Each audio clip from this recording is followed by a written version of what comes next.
Señora, ¿qué hora terminaríamos? Estamos ahorita, digo, déjame llamar para empezar. No me idea, ahorita te comento. Buenas tardes. Estamos aquí reunidos en el Seminario Constitución, Democracia y Elecciones, la reforma que viene. Como saben, este evento es organizado por el Instituto de Investigaciones Jurídicas de la UNAM e IDEA Internacional y ha sido coordinado por los doctores Lorenzo Córdoba y Pedro Salazar. En esta ocasión estamos reunidos para la mesa 6, representación política. Contamos con la participación de distinguidos académicos y actores políticos y funcionarios de todos conocidos, por los cuales no necesitan mayor presentación, por lo cual sí tendría que hacer nada más una aclaración, que en lugar del senador Manuel Fabio Beltrones, se incorporará a la mesa Pedro Joaquín Caldwell, en el lugar del senador Santiago Krill Miranda está el senador Felipe González, y en lugar del senador Carlos Navarrete se encuentra el senador Arturo Núñez. Fuera de ahí, tenemos además en la mesa a Ricardo Becerra, del IFAI, a María Amparo Casar, profesora del CIDE, a José Antonio Crespo, también profesor del CIDE, y a Lorenzo Córdoba, investigador de este instituto. Con el objeto de conocer y reflexionar acerca de cuáles son sus posturas de cara a una inminente reforma electoral, lo que bien podremos ya caracterizar como reformas de segunda o tercera generación, tenemos como objetivo general consolidar nuestra democracia. Entre ellas, creo que el gran problema, o el que nos reúne hoy, es el discutir cómo debe ser una verdadera representación política. Que sean verdaderos representantes del interés general del electorado, del pueblo de México, y responsables ante el mismo, en lugar de meros delegados con cartas blancas y no sujetos a rendiciones de cuentas. ¿Cómo vincular más al electorado con nuestros representantes? Entre los temas específicos, me permito mencionar los siguientes. Estará a discusión la integración de las cámaras de diputados y de senadores, lo cual implica la disminución o no del número de sus integrantes, el proceso de su selección, ya sea conforme a los principios de mayoría relativa, proporcionalidad, fórmula y primera minoría, o alguna otra. El tema mismo de la representación proporcional, si debería conveniente que desapareciera o no, o que hubiera un reajuste en el número de diputados asignados conforme a ese principio, o bien si habría que reducir inclusive el umbral o aumentar el umbral para acceder a la misma. El tema de reelección legislativa, su reintroducción o no, y en su caso si debería ser limitada o ilimitada, y en dado caso a cuántos periodos. El tema, por ejemplo, también de su segunda vuelta, lo cual implica la incorporación o no del mecanismo, y en su caso, bajo qué características. Y entre otros temas, mecanismos de democracia directa, como es el caso del plebiscito, el referéndum, remoción de funcionarios, iniciativa popular. Y por supuesto los otros que quieran traer a la mesa. En ese sentido, pues no seguiría el orden que dando primero la palabra a María Amparo Casar, y seguiríamos el orden en el que están sentados en la mesa. Les recordaré que tengo el trabajo nada grato de ser el tirano del tiempo, y tienen todos exactamente 20 minutos. Acabada la ronda de 20 minutos de cada uno, la gente que está en el auditorio nos hará hacer llegar preguntas por escrito, o dudas o comentarios, y se las iremos pasando para que vayan reflexionando y las puedan contestar al final. Yo creo que también con un límite de 5 minutos, y con eso creo que ya estaremos saliendo en altas horas de la noche. Entonces, sin más, te dejo la palabra, María Amparo. Sí, claro. A todos les sacaremos 5 minutos antes, 2 como límite. Ya. Bueno, yo 20 nomás, porque ya no me alcanza, sí somos muchos. ¿Tienen 15? Pues no sé, yo te aviso cuando vayan 15 si sí me alcanzó. Muy buenas tardes, agradezco mucho al Instituto de Investigación, a la UNAM, que es mi casa de estudios, aquí estudié yo, al Instituto de Investigaciones Jurídicas y muy en particular a mis amigos Pedro Salazar y Lorenzo Córdoba. Los felicito por esta iniciativa y por lo que va del seminario. Muchas gracias, de verdad. En efecto, estamos en mesa de representación política. Yo quisiera comentar o empezar por la reflexión de que la representación política es quizá uno de los temas más importantes, porque finalmente la democracia, hasta donde sabemos, hasta donde nos enseñaron, fue creada precisamente para eso, para representar al ciudadano, y entonces es un tema que involucra finalmente tanto al sistema electoral como al sistema de partidos como a la democracia en su conjunto. Nos vamos a restringir en efecto a representación política, no a representación social u otras formas de representación. Así fue el mandato de quienes organizaron este seminario, y con esto voy a entender muy claramente aquella actividad a través de la cual las voces, las opiniones, las posturas de los ciudadanos se hacen o se intentan hacer presentes en el proceso de formulación de políticas públicas. Esto es cuando menos la versión idílica de la representación política, muchas veces alejada de la realidad. Hay representación política cuando los actores políticos hablan, simbolizan o luchan a favor de otros que somos los ciudadanos en la arena política. Entonces, cuando hablamos de representación política tenemos que referirnos a sus 4 componentes. Primero, el que representa, eso es los partidos, los legisladores, los que tienen la representación que les dimos los ciudadanos, el representado, que son los ciudadanos, y 2 cosas que normalmente no solemos reparar en ellas y que son parte de estos 4 componentes de la representación política. ¿Qué es lo que se representa? Lo que se representa son las opiniones, las posturas, los intereses y, por supuesto, el contexto de en el que la representación, digamos, ocurre. Esto es el marco normativo de esta representación. Y cada uno de estos componentes debería de estar en juego si estamos hablando de una reforma de la representación. Ahora, como estamos en una discusión sobre las reformas que está reclamando todavía nuestra incipiente democracia electoral, mi reflexión creo que tiene que partir de 2 preguntas, porque de la respuesta a esas preguntas va a depender también el tipo de reforma que queramos plantear. Y la primera pregunta que yo me hago como una pregunta orientadora de una posible reforma a la representación política en este país sería ¿qué buscamos a través de reformar la representación? Y segundo, la experiencia de 10 años, o la segunda pregunta es, la experiencia de 10 años con un mismo marco normativo electoral, con 4 elecciones federales a cuestas, y con el comportamiento, sobre todo esto último, con el comportamiento que hemos observado de los partidos, qué defectos, qué problemas, qué omisiones vemos en este ámbito de la representación política. Y propongo una respuesta, desde luego parcial, pero creo que orientadora a ambas preguntas, a estas preguntas que orientan en mi reflexión. A la pregunta de qué queremos lograr con una reforma de la representación política, yo propongo contestar desde un punto de vista, desde luego no partidario, que es necesario maximizar la representación política. Eso es necesario mantener o dar cabida a la representación del mayor número de personas, del mayor número de intereses posibles dentro de nuestro territorio, sin descuidar, y es importante la segunda parte de lo que estoy proponiendo, sin descuidar los objetivos de gobernabilidad o de tener un gobierno eficaz. Y esta respuesta que le estoy dando a la pregunta nos da un primer parámetro de qué temas deberíamos de estar abordando y qué tipo de reformas deberíamos de realizar.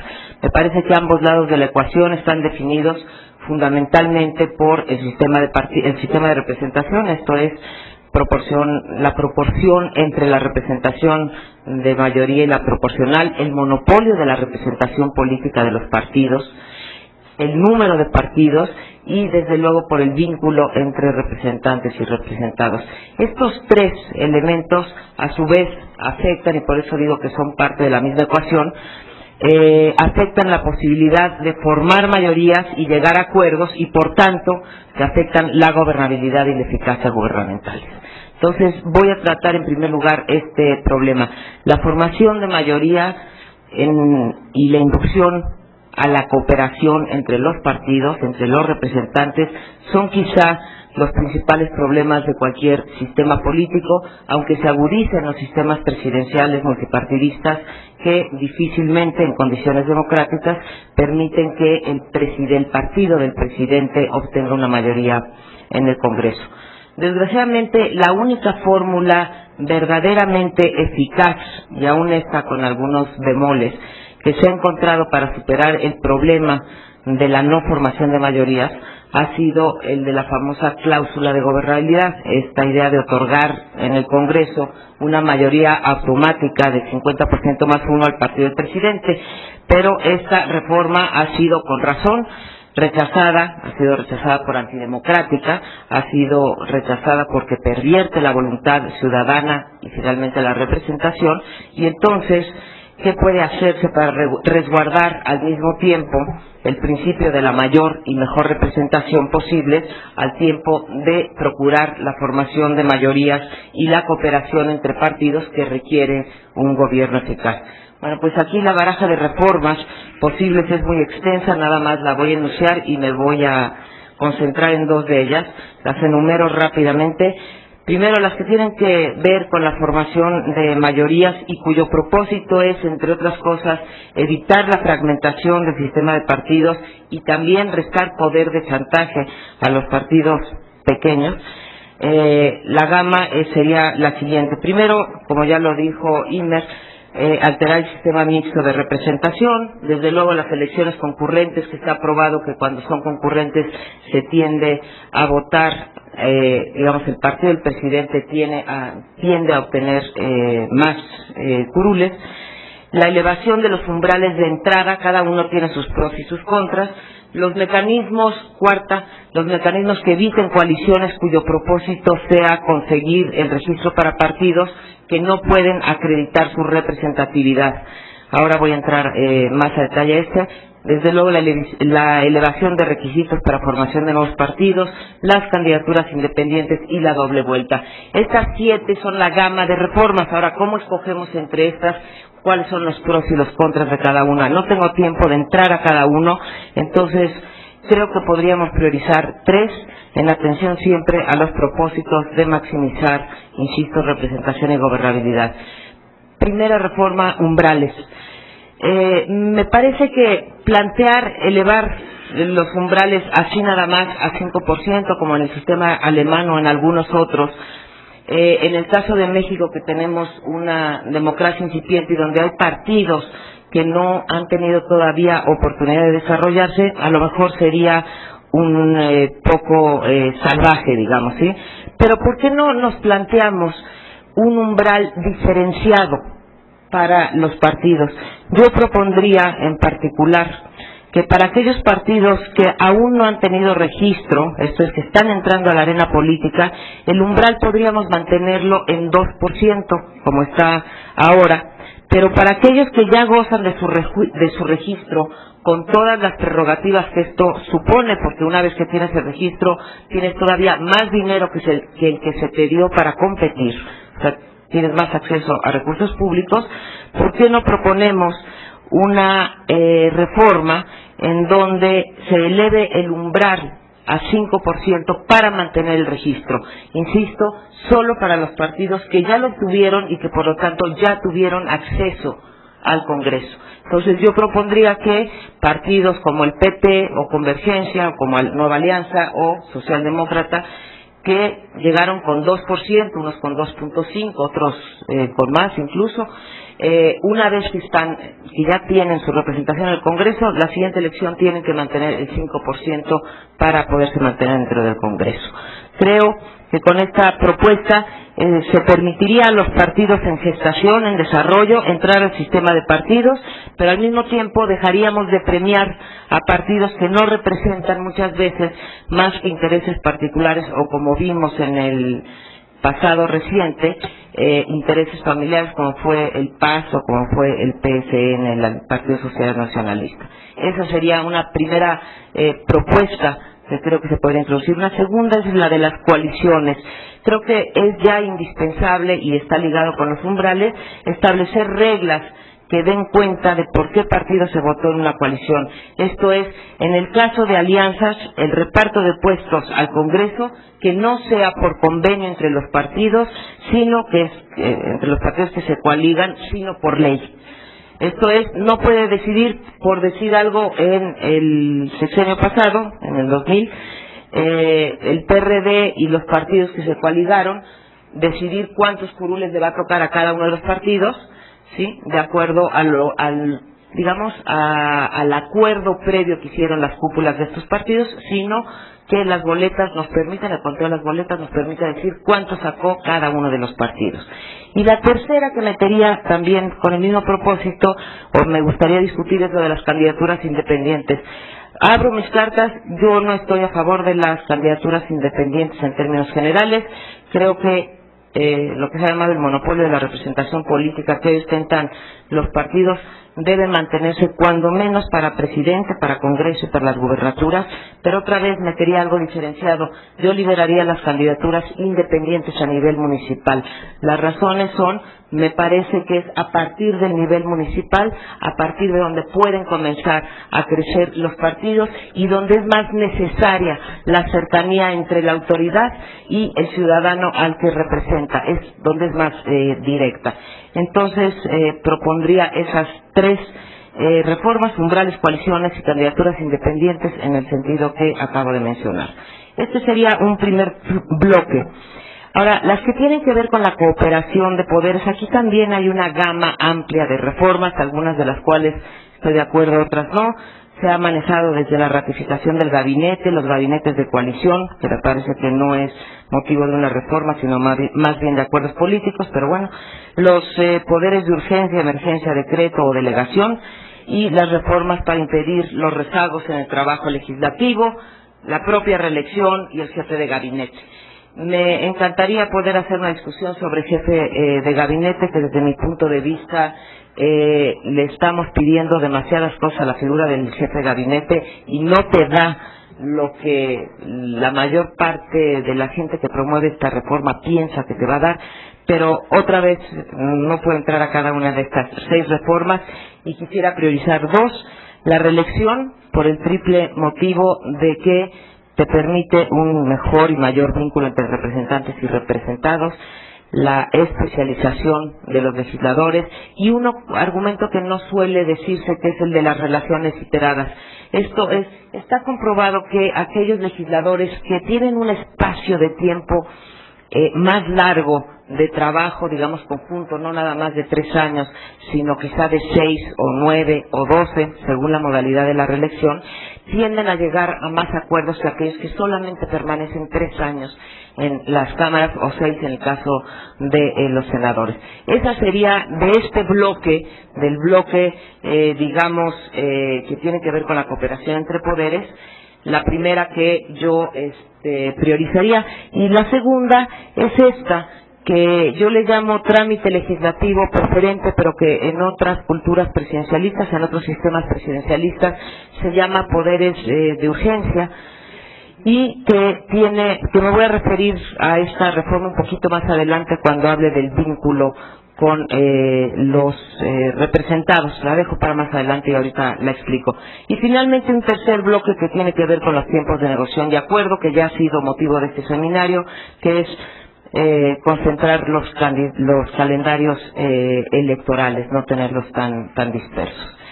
Pero cuando empecé yo mi reflexión decía, eran 2 preguntas. A la primera la contesté de la manera que lo hice y se derivan estas reformas. La segunda pregunta que anima esta reflexión: ¿qué nos ha enseñado la experiencia en estos últimos 10 años y qué omisiones, qué problemas arroja que tenemos que resolver? Bueno, a esa me propongo contestar que en efecto el primer problema, Joaquín, es la ausencia de responsividad, perdón por el barbarismo, responsividad de los candidatos, de los que ocupan un puesto de elección popular, de los partidos hacia los ciudadanos. Hoy está de moda hablar del transfugismo político y se ha hecho más bien desde la prensa y con los tintes de escándalo que ello produce.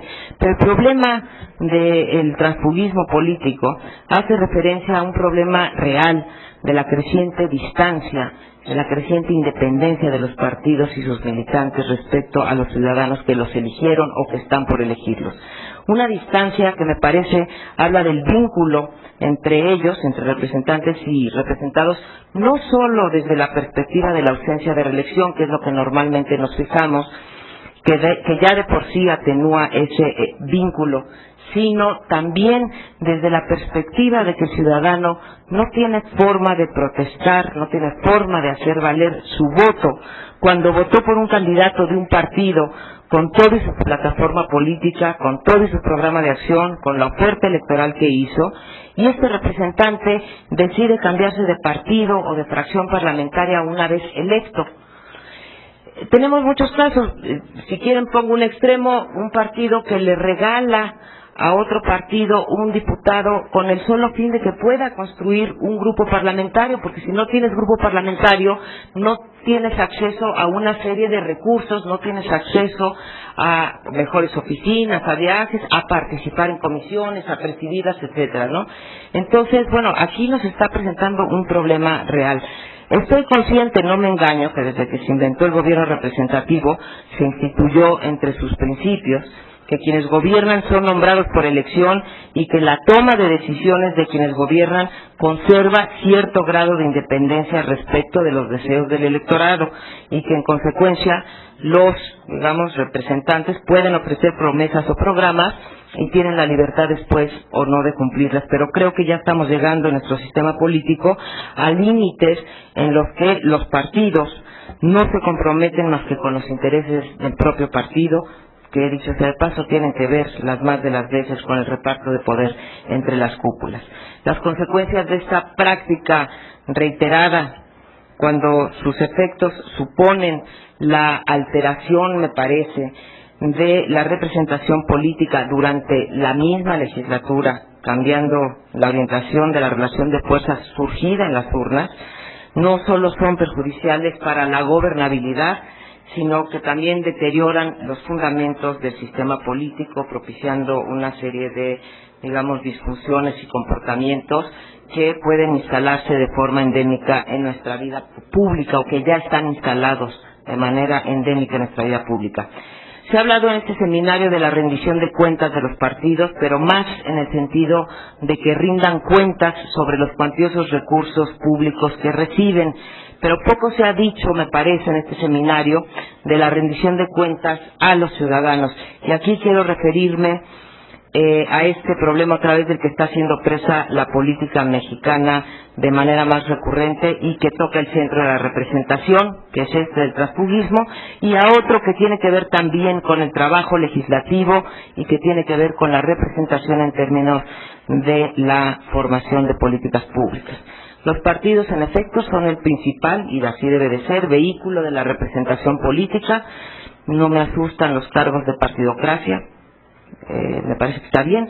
Podemos hacer todas las críticas que queremos a los partidos políticos, pero no hemos encontrado hasta el momento una mejor forma de representar a la ciudadanía que a través de ellos. Y en ese sentido, ineludiblemente, tenemos que hablar de ellos. Y aquí me surgen muchas interrogantes. Primero, ¿deben de tener el monopolio de la representación política o no? Ya di mi propuesta con respecto a las candidaturas independientes, no estoy de acuerdo, las razones que dije. Si queremos que sigan teniendo ese monopolio, ¿qué cotas y qué exigencias les debemos imponer?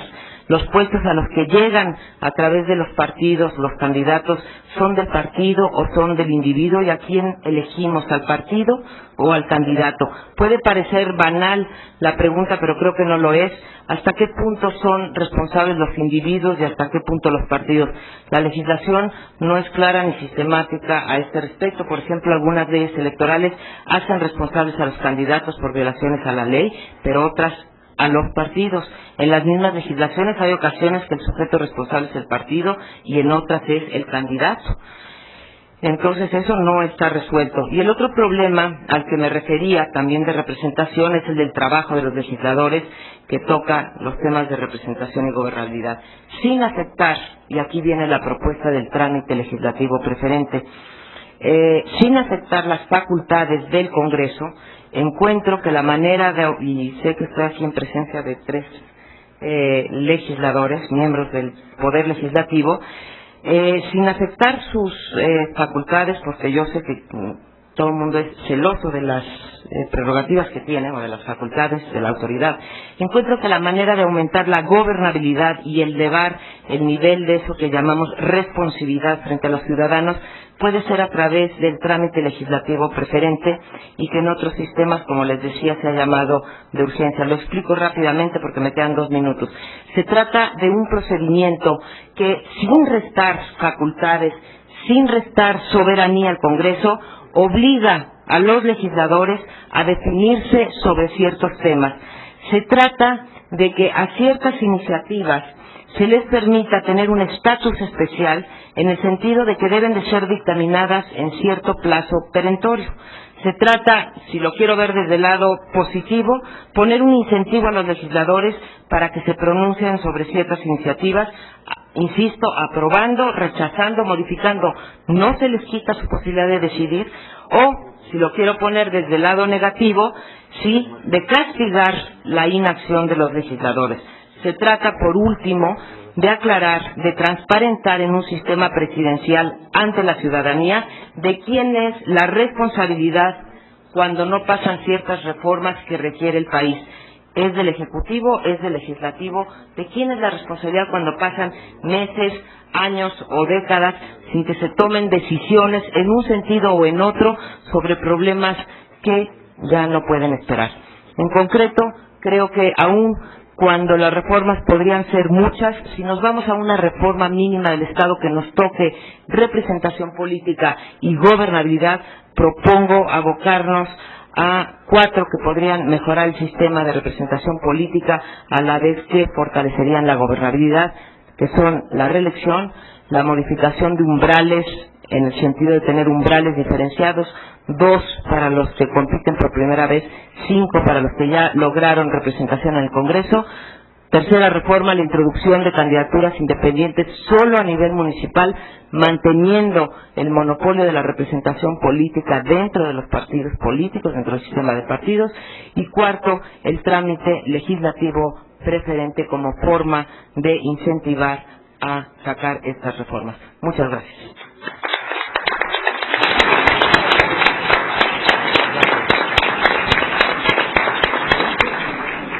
Muchas gracias, María Amparo Casar.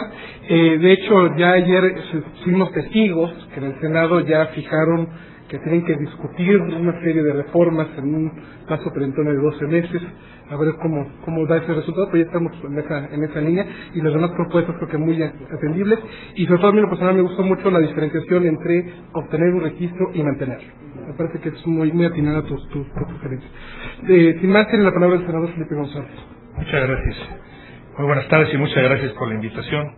Pues para este gran reto que está en este momento teniendo el país entre decidir si realmente quienes estamos en puestos públicos, sobre todo en el legislativo, representamos a la sociedad que votó por nosotros o al partido, es que estas reformas que vienen en el futuro tendrán que definir de una buena vez qué es a quien estamos representando. Me parece que la democracia sí ha avanzado en lo electoral. Sin embargo, este rubro requiere en este momento varios cambios. Fortalecer, ya habrán hablado ustedes de la fiscalización, fortalecer el IFE, regular precampañas, acortarles, en fin, una serie de cuestiones que tendrán que ser abordadas, porque toda la representación política de la sociedad transita a través de los partidos. Así es en este momento, y en el corto y mediano plazo difícilmente vemos que vayamos a cambiar de ruta. Yo pienso que en este momento la homologación de las campañas va a servir con la finalidad de que la sociedad no se sienta ya tan abrumada, o que mal sale de una elección cuando ya estamos en otra y llega un cansancio. Verdaderamente, cuando hemos tenido problemas postelectorales, hemos visto cómo la sociedad, de alguna manera, llega a hartarse de la situación electoral. Sin embargo, todas las reformas que a la fecha se han hecho no han tocado otras instituciones. No hemos logrado superar la etapa de la democracia electoral y arribar a la democracia socialmente eficaz, que sería la que estaría ya conectada de una buena vez con los intereses de la sociedad, representar a la sociedad en todas las instancias.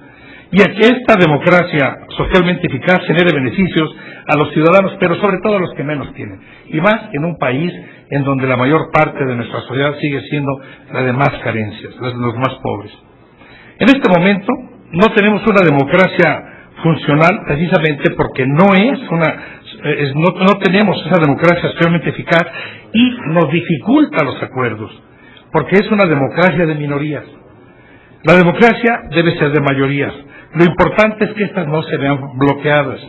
Las democracias consolidadas prevén instrumentos para que haya mayorías agrupadas, estables, pero sobre todo de largo plazo.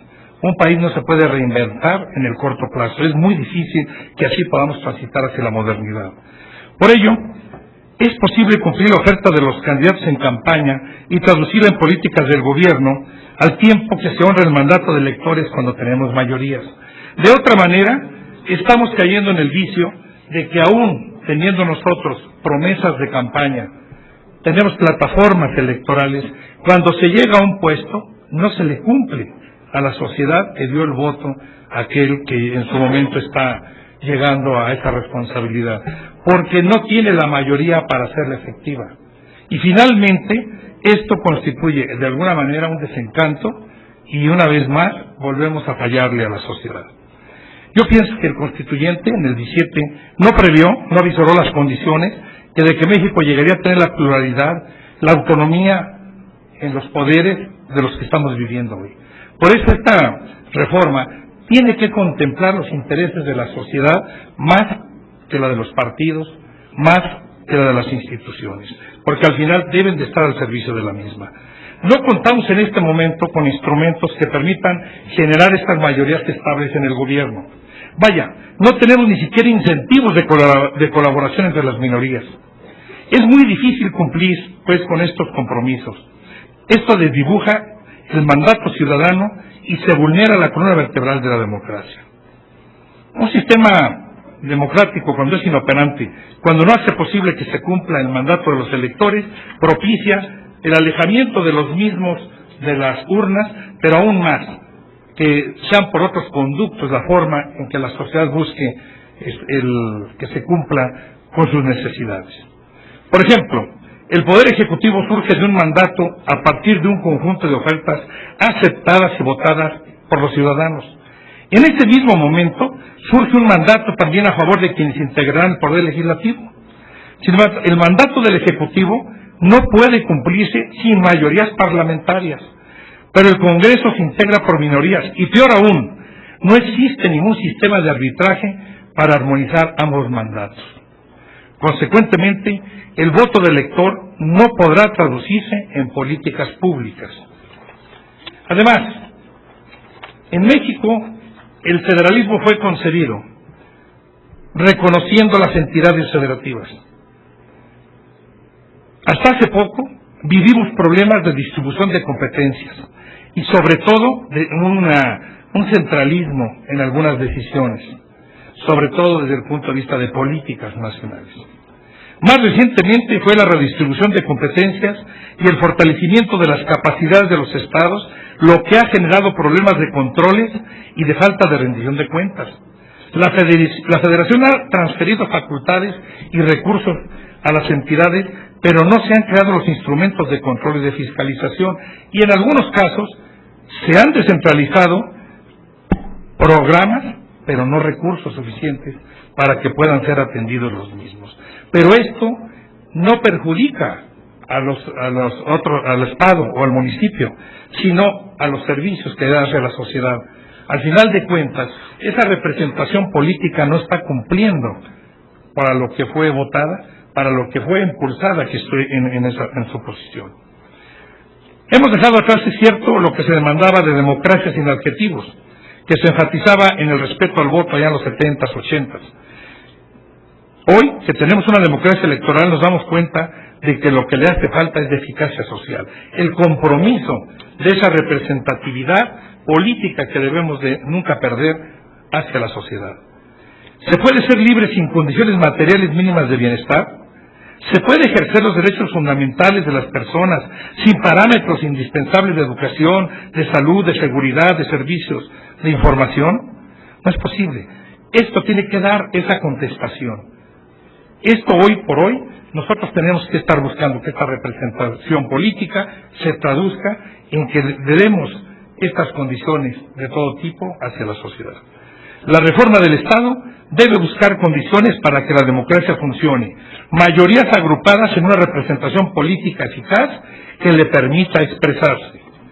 Eso no significa la supresión o disminución de partidos políticos, significa reconocer las diferencias, dar eficacia a la pluralidad e incentivar la conformación de mayorías estables partiendo de diferentes minorías.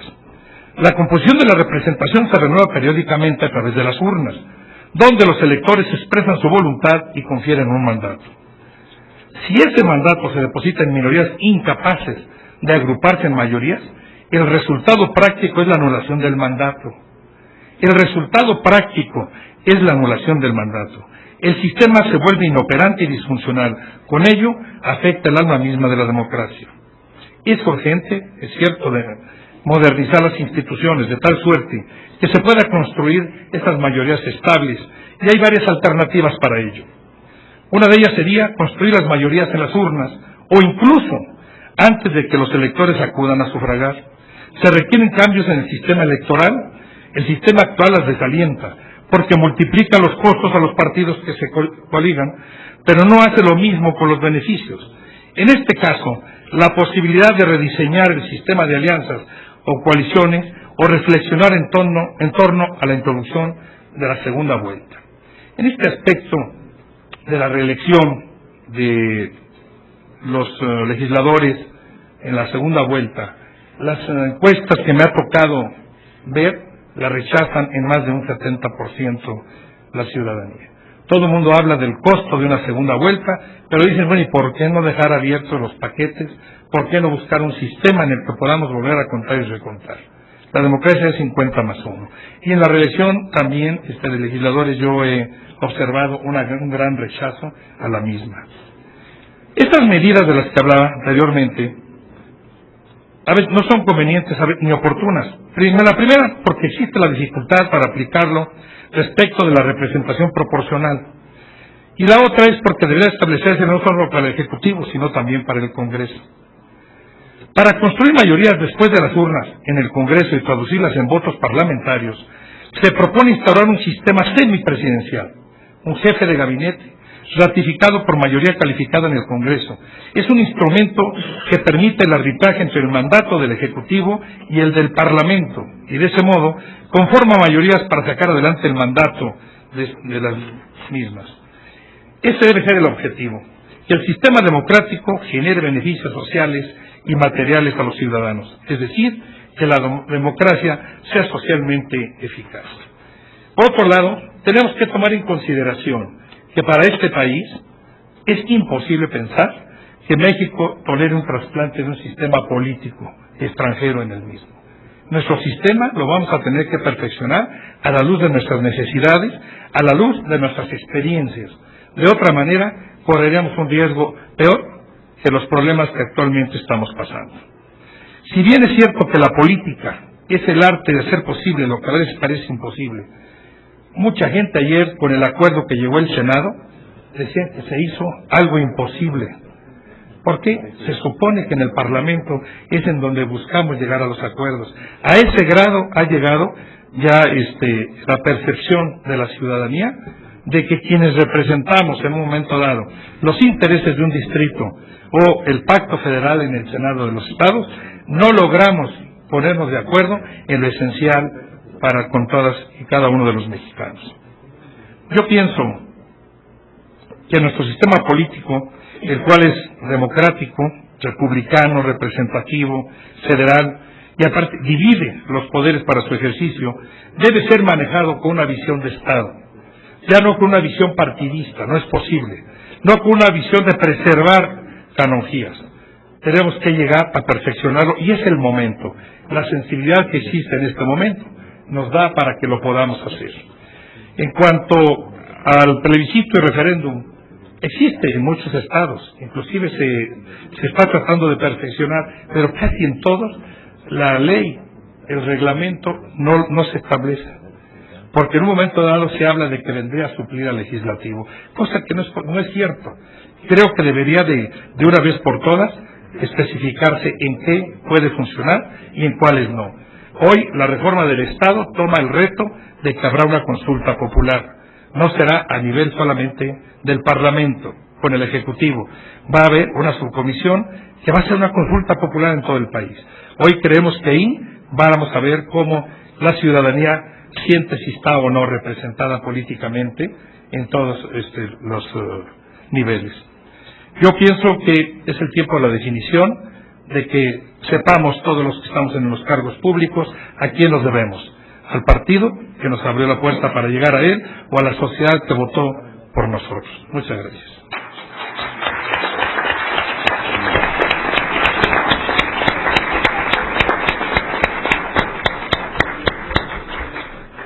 Muchas gracias al senador Felipe González. Además, apreciamos los minutos que ha cedido para la mesa. Le daría a continuación la palabra al doctor José Antonio Crespo. Bien, primero, para agradecer a Lorenzo Córdoba y a Pedro Salazar la invitación que nos hacen aquí para reflexionar con ustedes en esta mesa sobre cuestiones de representatividad.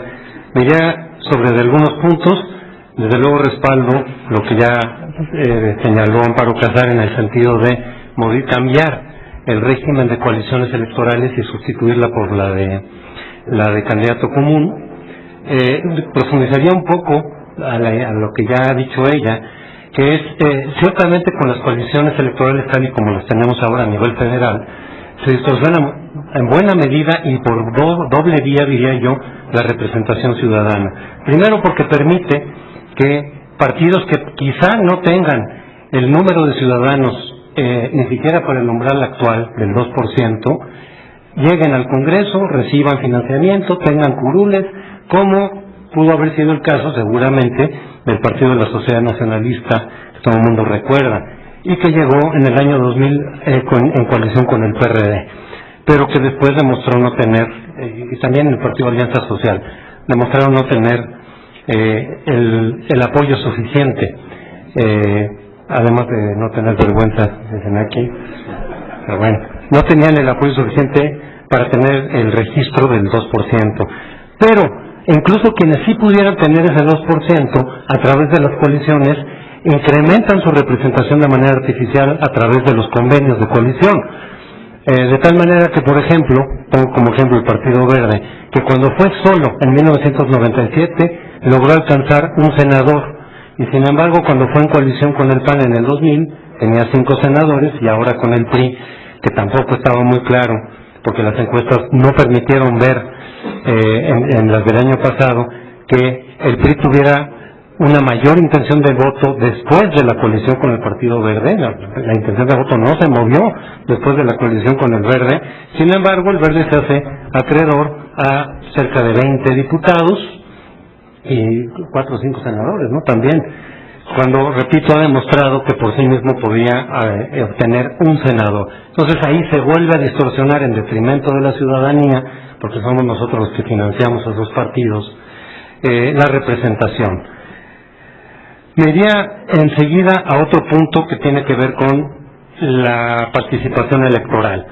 Sabemos que la participación electoral, que a mayor participación electoral, mayor representatividad hay de los ciudadanos en el Congreso, en los partidos. Los partidos son más representativos conforme el nivel de participación se eleva, y hemos visto que el nivel de participación se ha venido cayendo en los últimos años.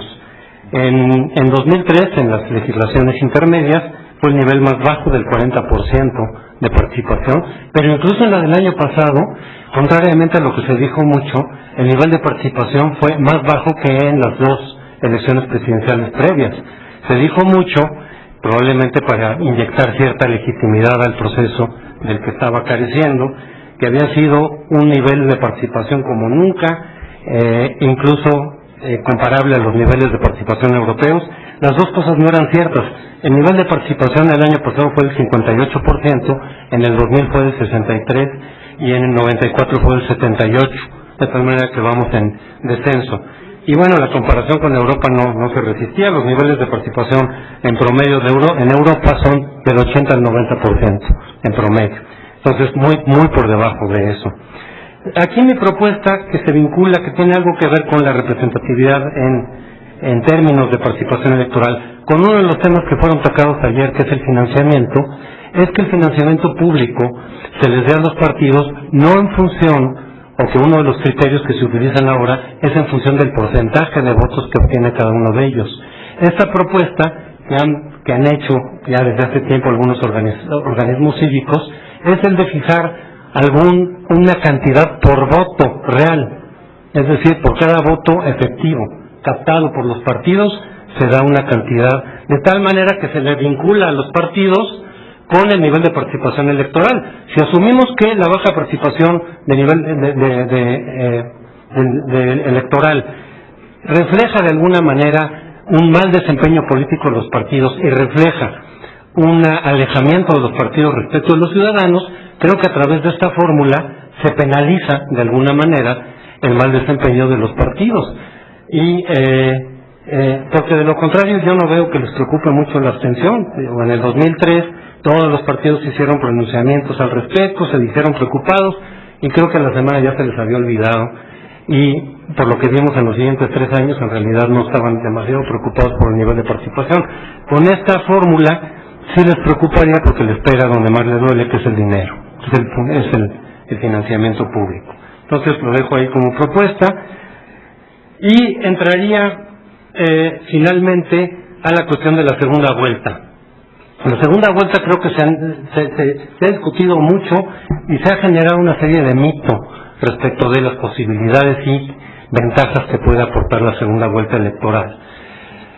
Además de que hay, desde luego, preocupación y rechazo de muchos ciudadanos y de muchos especialistas sobre lo que implica la segunda vuelta en términos de costo, de esfuerzo, de echar a andar la maquinaria electoral, etcétera, creo que las presuntas ventajas que se le han adjudicado a la segunda vuelta, repito, creo que son más mito que realidad. Por ejemplo, se habla de que en la segunda vuelta se puede obtener, o quien quede como presidente obtiene más legitimidad, porque obliga necesariamente en la segunda vuelta con los dos punteros, a que alguno obtenga más del 50% de la votación.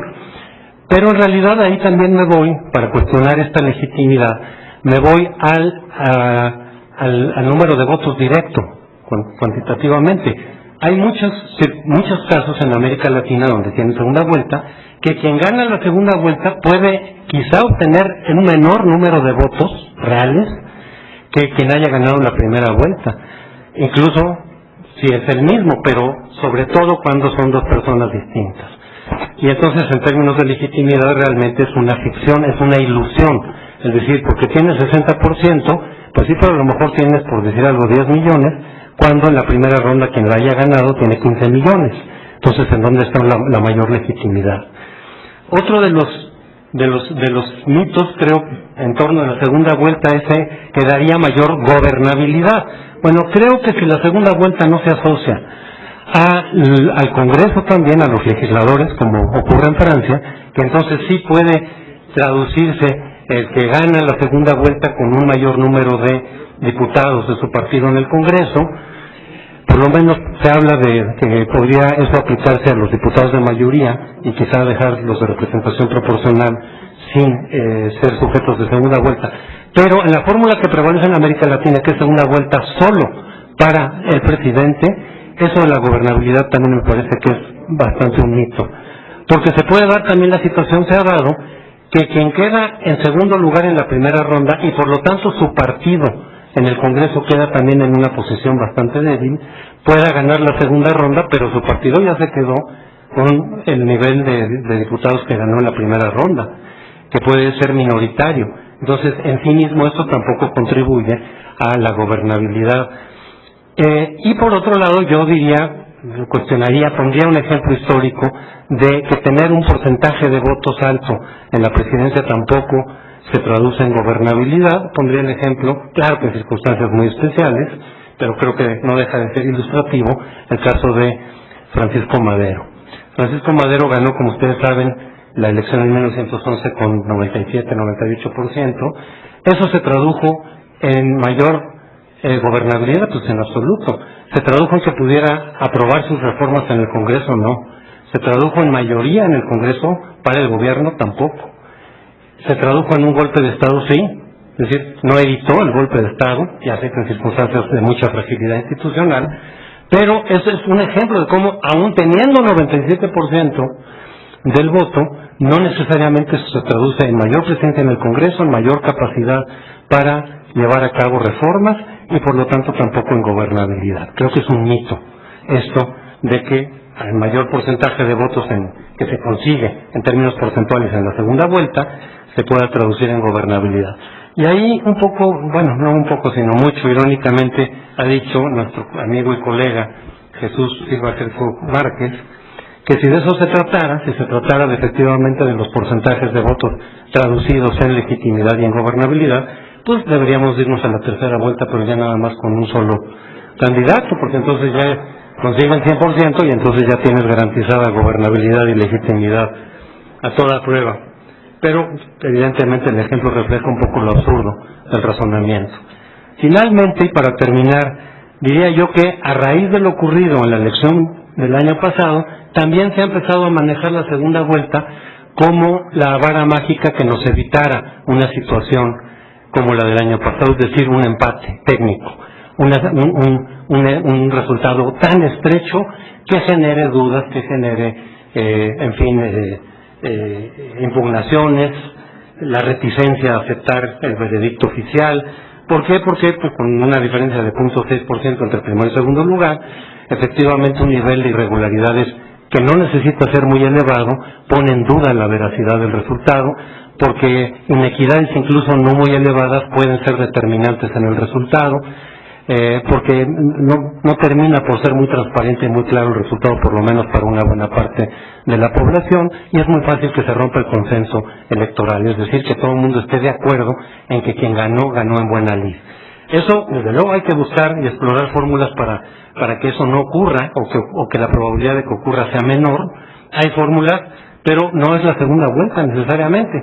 Hay de las iniciativas que en la segunda vuelta se dice, como para prevenir esto, que si quien gana en la primera vuelta no gana con una distancia de, por ejemplo, el 5%, como ocurre en Argentina, creo que en Ecuador, se manejan márgenes distintos, 5% en algunos casos, 10% en otros, entonces se vaya a la segunda vuelta.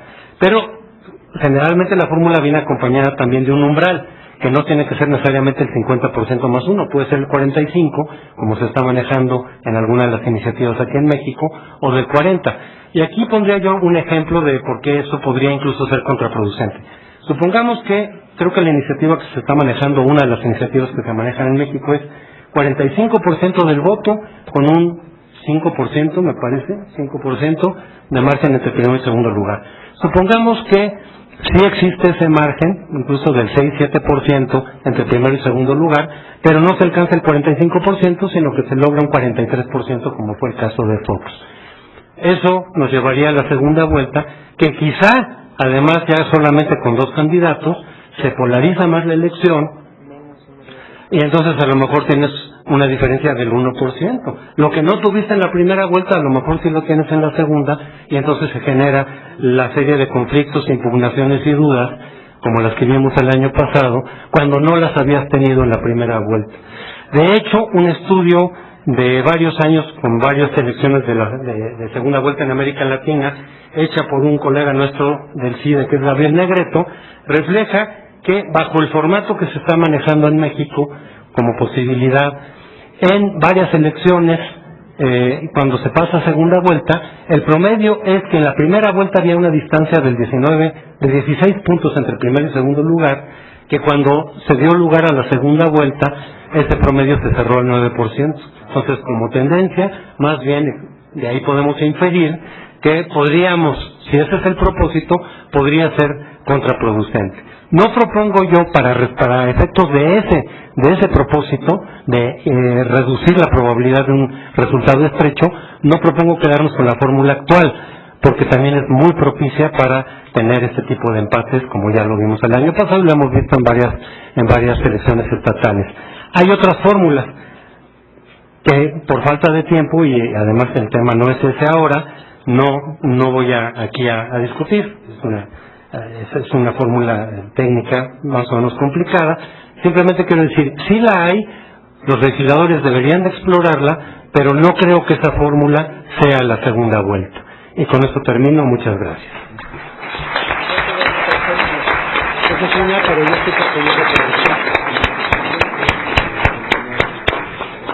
Pues, muchas gracias al doctor José Antonio Crespo. Durante la exposición a mí me interesaba escuchar un poco más sobre estas otras alternativas. Entonces, yo aprovecharía para lanzarte la pregunta, a reserva de que alguien más te lo preguntara, pero de que le entraras a las otras fórmulas. Concretamente, la que se maneja como una solución al problema de la segunda vuelta de diferir la votación a un segundo momento es a través de un voto transferible, en el que de una vez le pides a las personas que te ordenen quién sería su segunda opción. Entonces, esa podría ser una fórmula para evitar algunos de los problemas que se critican, aunque no estoy seguro que eso nos hubiera evitado un problema electoral el año pasado. Pero bueno, eso es otra cuestión. Bueno, pues tiene la palabra a continuación el doctor Arturo Núñez. No, yo todavía no soy doctor como Alzate, soy licenciado. Perdón, senador Arturo Núñez. Muchas gracias a los organizadores por la invitación a este evento. A nombre del senador Carlos Navarrete, coordinador del grupo parlamentario del Partido de la Revolución Democrática en el Senado, ofrezco sus disculpas a los organizadores, a los participantes en la mesa y a los asistentes en virtud de que hubo que atender algún compromiso de la función legislativa.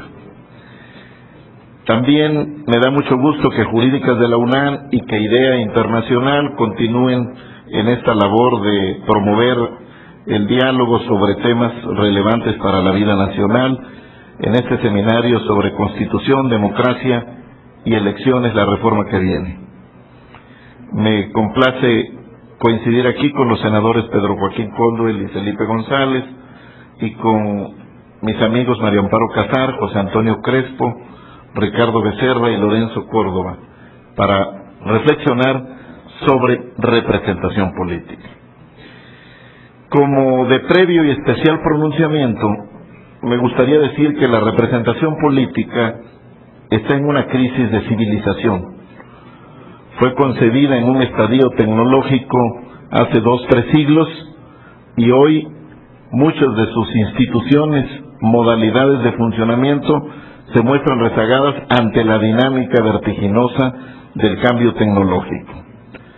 Hoy, por ejemplo, dice Manuel Castells en su libro La Era de la Información, si el ágora ateniense se trasladó al Congreso, al Parlamento como la institución representativa por excelencia, hoy, por el avance tecnológico, el ágora se ha trasladado al estudio de televisión.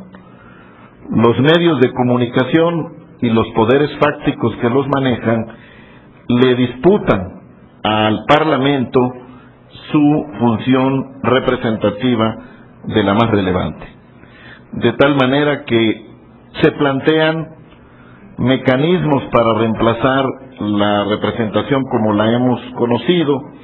En ocasiones se invoca a las instituciones de la democracia semidirecta como mecanismo para ello, el referéndum, el plebiscito, la revocación de mandato, la iniciativa popular, que no se ven como complemento de la democracia representativa, sino con frecuencia como sustitutos, o incluso en algunos casos se pretende acudir al referéndum como mecanismo para dirimir controversias entre ejecutivo y legislativo, obviamente en los regímenes presidenciales.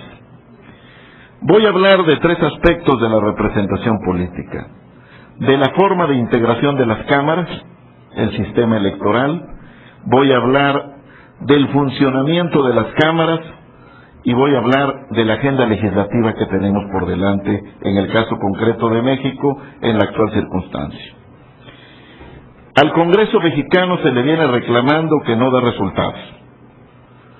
Esto tiene que ver en parte con problemas de diseños institucionales, es cierto, pero también con comportamientos políticos, con asuntos de cultura política. Y también, que eso luego se soslaya, con el sentido y alcances de las reformas que se le exigen al Congreso, sin relevar de responsabilidades a la política y los políticos. Una buena parte del disenso sobre esas reformas está profundamente arraigado en la sociedad mexicana y no es solo un problema de los representantes. En materia de diseños institucionales, hay que revisar al Congreso, según propone el catalán Joan Prats Català, tanto como institución política como organización. Como institución es necesario revisar sus relaciones con los otros poderes para destrabar la eventual parálisis en la relación ejecutivo-legislativo, su integración y su funcionamiento. Como organización es menester considerar el servicio civil de carrera y los sistemas de apoyo parlamentario y administrativo. Respecto de la integración de las cámaras, se discute otra vez cuánto debiera ser el número de sus integrantes y el modo de elegirlos, si debe seguir siendo un sistema mixto con mayoría relativa y representación proporcional en el caso de los diputados, un sistema mixto con mayoría relativa, asignación de primera minoría y representación proporcional a nivel nacional.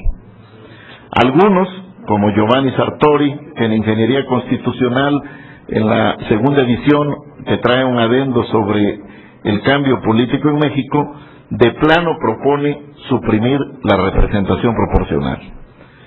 Y yo creo que buena parte del tema tiene que ver también con cierta ignorancia sobre la institución de la representación proporcional por la forma como debutó en México. Cuando se estableció, se dijo que en los 100 de representación proporcional solo podrían participar los partidos que no tuvieran 60 triunfos de mayoría. Por lo tanto, entonces, en aquel tiempo, el PRI no podía participar en el reparto de los 100 plurinominales. Los que postulaba se les conocía en la jerga popular como los nacidos para perder, porque ninguno iba a llegar. Pero ese no es el diseño de la representación proporcional. El entonces presidente de la República, José López Portillo, queriendo ser didáctico, dijo: va a haber una pista para la mayoría y una pista para las minorías. Para la mayoría relativa, y para las minorías, la representación proporcional. Y desde la primera vez se diseñaron circunscripciones muy grandes, tanto en extensión territorial, en número de ciudadanos votantes y en cargos de elección a disputarse. En la jerga internacional se considera que una circunscripción es muy grande cuando se eligen 10 legisladores. En las circunscripciones mexicanas elegimos 40. Y eso es lo que ha contribuido también a que al tener una circunscripción muy grande, los candidatos de representación proporcional no hagan campaña y haya la sensación de que se trata de un subsidio a las minorías. De ninguna manera. La institución de la representación proporcional es tan válida para contar votos y asignar curules como lo es el principio de mayoría.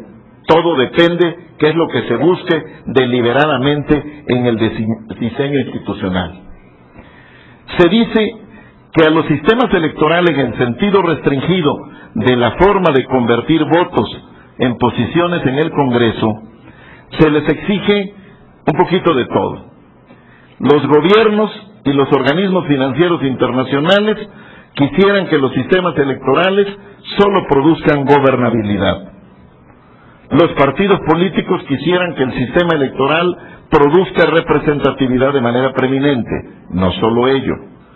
Y la ciudadanía quisiera que el sistema electoral produzca participación. Y a veces no se puede todo en un sistema electoral. En determinada coyuntura se puede reclamar representatividad, y de eso era el déficit en la etapa posterior última del régimen político de la Revolución Mexicana, un déficit de representatividad.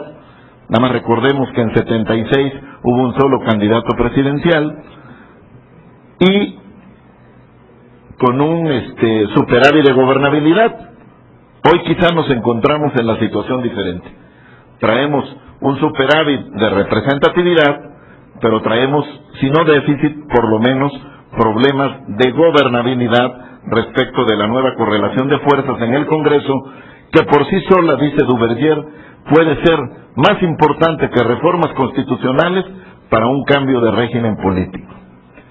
Desde ese punto de vista, se plantea, decía yo, suprimir la representación proporcional.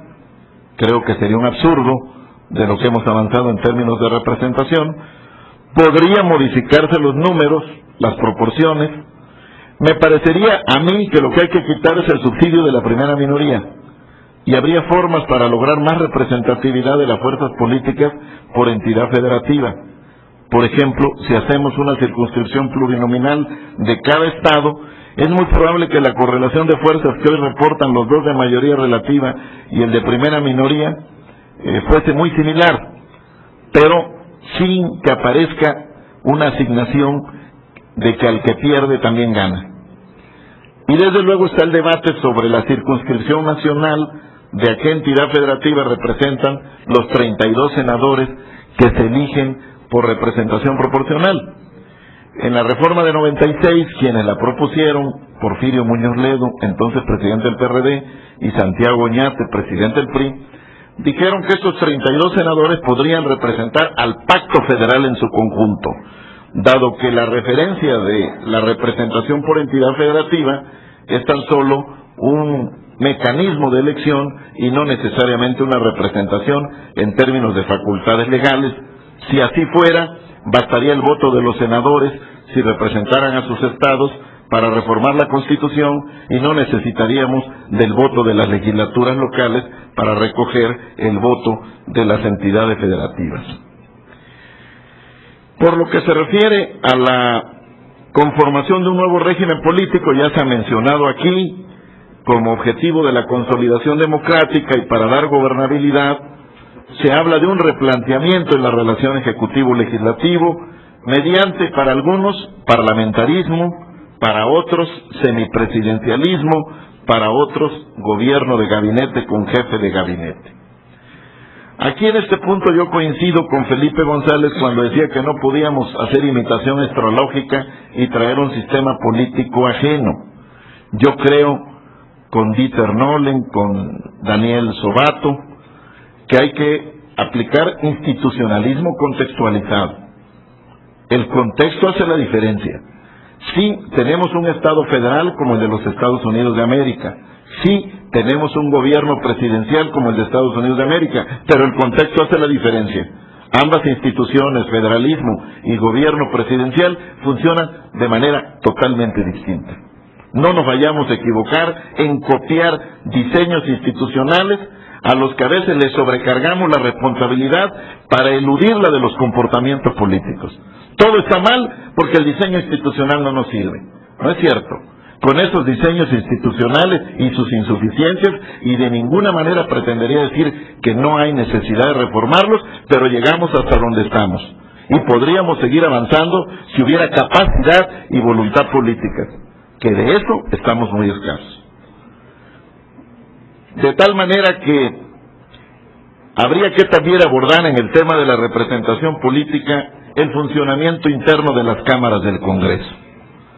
Bastaría recordar lo que ocurrió en la instalación de la 57 legislatura en 97, cuando por vez primera ningún partido obtuvo mayoría absoluta por sí mismo y conforme a la base constitucional y legal, el órgano de gobierno de la Cámara de Diputados, la Gran Comisión, se constituía solo a partir de que alguien tuviese mayoría absoluta. Y hubo que hacer arreglos en condiciones traumáticas para transitar la falta de una normatividad que ayudara a que hubiese gobernabilidad interna de la Cámara de Diputados. Subsanamos el problema con la reforma, mejor dicho, con la nueva ley orgánica del Congreso General de los Estados Unidos Mexicanos, aprobada en 99, donde repusimos los órganos de dirección de las cámaras. En lugar de la Gran Comisión, la Junta de Coordinación Política, con variantes entre la de diputados y senadores por tamaño y correlación de fuerzas, la mesa directiva, que era mensual, y por una reforma a la ley orgánica en 1994 se estableció que la mesa tendría tanto vicepresidentes como grupos parlamentarios había, y que tenían que rotarse la presidencia de las sesiones. Entonces, como aquel programa de Carlos Amador en los años 60, Reina por un día, nosotros teníamos presidente por sesión, y estábamos con el Jesús en la boca a ver cómo nos salía para conducir una asamblea de 500 profesionales de la política, donde el más fregado era diputado. Entonces, en esas condiciones, estamos hablando de parlamentarismo, de semiparlamentarismo, cuando el Congreso mexicano no tiene los instrumentos mínimos para ser conducido. Y hemos avanzado en la parte orgánica, pero nos hemos quedado rezagados en la parte funcional. El reglamento para el gobierno interior del Congreso General de los Estados Unidos Mexicanos, que está vigente, es de 1934, cuando se reformó para que los legisladores no asistieran con frac a la ceremonia del informe presidencial. Y en sentido estricto es una copia del reglamento de 1898 y este del de 1824. Con ese instrumento estamos trabajando hoy. Es cierto, ha habido algunos acuerdos parlamentarios que subsanan las insuficiencias de esta normatividad interna del Congreso, pero no hemos hecho, y ya se estableció la base constitucional y legal, un reglamento para cada Cámara, tomando en cuenta que tienen tamaño y necesidades diferentes. Bastaría mencionar 3 cambios que han ocurrido en estos tiempos desde que está en vigor el reglamento de 34 a la fecha, como serían: número 1, el tamaño de las cámaras. En 77 pasamos de una cámara de 176 diputados a una de 400, y en 85-86 pasamos a una de 500, es decir, la cámara creció más de 2 veces y media. Y la de senadores pasó de ser una cámara de 64, 2 por entidad federativa, a ser una cámara de 128, creció 100%. Sin ser marxistas, a cambios cuantitativos, cambios cualitativos, y tendríamos que haber reformado el reglamento. Segundo, hubo un cambio civilizatorio en el Parlamento, en el mundo y en México. Dejó de ser un congreso de individuos para ser un congreso de grupos parlamentarios. Y tampoco adecuamos el reglamento a pesar de este salto cualitativo sensacional que significó el Parlamento liberal de los inicios con individuos al Parlamento de grupos parlamentarios. Y el último cambio radical, el cambio en la correlación de fuerzas, que pasamos de un sistema de partido hegemónico que tenía mayoría calificada, holgada, para reformar solo la Constitución, a una nueva realidad de un sistema competitivo de partidos donde nadie tiene mayoría absoluta para hacer por sí solo la ley, y evidentemente, conforme dice el filósofo de Güemes, que si 2 galgos siguen a una zorra, si el de adelante no lo alcanza, el de atrás menos. Pues si no tenemos mayoría absoluta, mucho menos mayoría calificada para reformar por sí solos la Constitución. Hay que, pues, darle también al Congreso funcionalidad con sus instrumentos de trabajo, con su servicio civil de carrera, con sus servicios de apoyo, porque ante la no reelección, pues una manera de subsanar algunas de las insuficiencias que genera, si es que no se toma la decisión de avanzar en esa dirección, es apoyos parlamentarios y administrativos que subsanen algunas de esas insuficiencias. Yo creo que diseños institucionales y cultura política deben ir avanzando en equilibrio.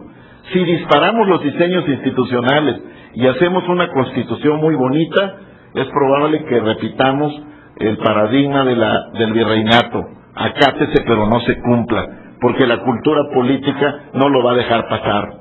Y si por el contrario no hacemos evolucionar las instituciones ante los avances en la cultura y los comportamientos políticos, vamos a tener turbulencias en la vida de México.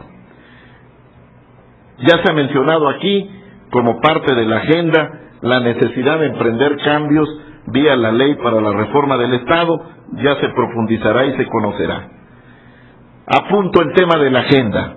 El reclamo esencial al Congreso viene porque no ha aprobado las reformas estructurales, particularmente como lo quieren los organismos financieros internacionales y la derecha empresarial oligárquica, oligopólica y monopólica. El problema no es solo de diseños institucionales, es de resultados de las políticas aplicadas. Aún los que creímos en la necesidad del cambio ante la crisis del Estado de la Revolución Mexicana, con deuda, inflación, endeudamiento, con devaluaciones, hoy tenemos que reconocer que los resultados no nos llevaron a la tierra prometida del primer mundo. Nos llevaron a una terrible crisis financiera, a un rescate financiero oneroso y, lo más grave, a una brutal desigualdad social que alcanza el 52% de la población en pobreza y el 21% en pobreza extrema. Y aún así nos quieren recetar más de lo mismo. No es un problema solo de diseño institucional o de voluntad política, es el contenido de las reformas.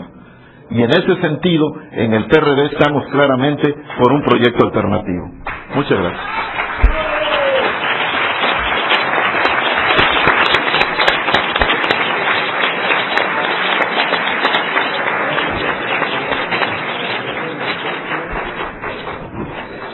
Muchas gracias al senador Arturo Núñez. De entrada, esta propuesta de representación proporcional para los 4 senadores, entiendo que son los 4, no sería suprimir los 32, serían por los 4, y discutir lo del número en dado caso. Esa sería una reflexión para otra serie de preguntas y respuestas.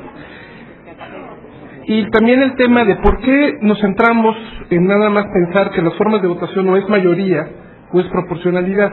Tenemos las formas de votación alternativas que permiten ser tanto gobernabilidad como representatividad. Podemos jugar un poco con esas fórmulas, incluso concretamente lo pienso en el ejemplo del Senado, donde si nosotros limitamos a los partidos políticos a postular hasta un máximo de 2 candidatos y elegir a 3 senadores por entidad, habría resultados muy interesantes. Podríamos tener estados donde efectivamente hubiera 2 senadores por una entidad y uno tercero por una distinta, o bien que se fragmentara y fuera un senador por cada una de las principales fuerzas políticas representando ese estado. Entonces, en ese sentido, creo que hay muchas otras fórmulas que habría que discutir y habría que reflexionar. Sin más, le daría a continuación la palabra a Ricardo Becerra. Bueno, muy buenas tardes, muchas gracias, sobre todo al público que ha aguantado y con mucha atención un debate que es complicado y con, yo creo, demasiadas aristas. He preparado una intervención muy breve, voy a tratar de ceñirme estrictamente al tiempo, pero quisiera comenzar confesando que mi ponencia puede resultar disonante, paradójica y a la larga quizás también chocante. Pido disculpas anticipadas por ello al público y a los ponentes que conforman esta mesa. No obstante, creo que tengo buenas razones para conducir mi ponencia hasta ese punto. Los organizadores, Lorenzo Córdoba y Pedro Salazar, a quienes también quizá debo ofrecer una disculpa, han tenido el tino de invitarme a hablar de una reforma sobre el tema que, según yo, no requiere de reforma. Y no lo digo por conservador. Sostengo que nuestro sistema de representación política, nuestra fórmula electoral, el núcleo del tema que nos convoca a esta mesa, la regla que convierte votos en escaños, es una solución todavía aceptable, una solución práctica y legítimamente defendible en el contexto político contemporáneo. ¿Por qué digo esto? Porque sigue resolviendo los problemas para los cuales fue diseñada, cuando ella fue inscrita en la Constitución y la Ley hace 10 años, en el lejano 1996. ¿Qué resuelve la fórmula electoral? 1. Permite una traducción muy aproximada, una conversión muy exacta, de los votos realmente conseguidos por cada partido en escaños realmente asignados. 2. A pesar de que castiga sistemáticamente, aún así posibilita la expresión parlamentaria de fuerzas marginales, minoritarias, emergentes, nuevas, como quieran llamarle. Es decir, a pesar de sus restricciones, en alguna medida, la fórmula electoral logra expresar y recrear la pluralidad política de México. Y 3, acota y amortigua la sobrerepresentación de la mayoría. El partido mayoritario solo puede obtener un 8% más de escaños en relación a su votación neta recibida. En otras palabras, nuestro sistema premia moderadamente a la mayoría. ¿Y cómo lo logra? Pues merced a un complejo mecanismo producto de un debate que duró por lo menos 20 años. Para puntualizar la discusión, resumo sus principales piezas muy rápidamente. Como ustedes saben, se trata de un sistema mixto de 300 mayoritarios y 200 proporcionales, llamado desde el 77 sistema mixto con dominación mayoritaria. Desde 96 el umbral está en 2% para poder acceder a la Cámara de Diputados. Si podemos ir poniendo los dos cuadritos, por favor. Se suprime la hipótesis del límite máximo de representación de la primera fuerza hasta 300 diputados electos por ambos principios. Ningún partido político podrá contar con un número total de diputados que signifique más del 8% respecto a su porcentaje de votos. Se mantiene en 128 el número de integrantes del Senado, como ya lo han aquí expuesto. Además, se estableció esa disposición transitoria mediante la cual desde el año 2000 el Senado se renueva en su totalidad, terminando así una errática historia de modificaciones en su integración, y el umbral también de votación requerido para entrar a la Cámara de Senadores es de 2%. Bien, expuestas estas piezas, que no me parecen obvias, había que decirlas. ¿Qué resultados ha arrojado este sistema de representación a lo largo de las 4 elecciones que ha regulado? No tiene todavía los cuadros. Bueno, a continuación presento una sencilla serie de cuadros que expone, con la elocuencia de los números, la manera en que está funcionando la fórmula electoral mexicana. Veamos las cifras que son obvias, vuelvo a decirlo, pero que por eso mismo confirman, creo yo, lo que llevo dicho. En 97, el nivel máximo de representación del PRI fue de 7%. Del PAN tuvo una subrepresentación de 3%, PRD, PT, PDEM se movieron entre 1 y 2% de subrepresentación. En el año 2000 fue la Alianza por México la que tuvo el mayor rango de subrepresentación con 6.6%, mientras que el ganador, PAN-PDEM, la coalición PAN-PDEM, tuvieron como premio a la mayoría, 3.7% de sobrerepresentación. En el 2003, lo mismo, el ganador, el PRI de entonces, tuvo una sobrerepresentación de 5.5%, y en el 2006, el PAN, el ganador de las elecciones del 2006, tuvo una representación de 6.8%, sobrerepresentación sobre su índice de votación. Estos cuadros, que como siempre fracasan la tecnología, prueban lo que decíamos antes. Existe una relación bastante exacta entre escaños y votos, mucho más exacta que cualquier otra fórmula electoral probada con anterioridad desde 1977, por no hablar del autoritarismo precedente. Han podido llegar muy diversas fuerzas al Congreso a través de la ecuación de la asignación, y la válvula funciona para premiar siempre a la mayoría, pero limitando su sobrerepresentación, que era el mal endémico de nuestro sistema. Explícitamente, para estas cosas estaba diseñada nuestra fórmula electoral, y eso es precisamente lo que consigue. Quisiera subrayar un dato adicional.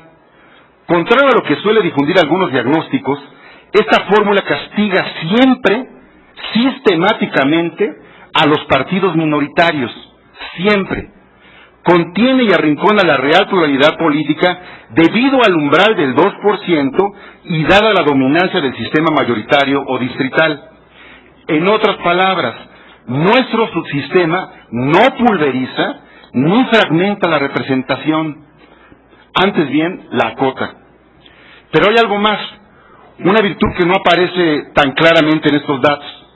A lo largo de los años, luego de cursar 4 elecciones, ya llevamos 4 elecciones con esta fórmula electoral, el sistema prueba que genuinamente es una regla ciega, imparcial, objetiva, que no porta dados cargados para nadie.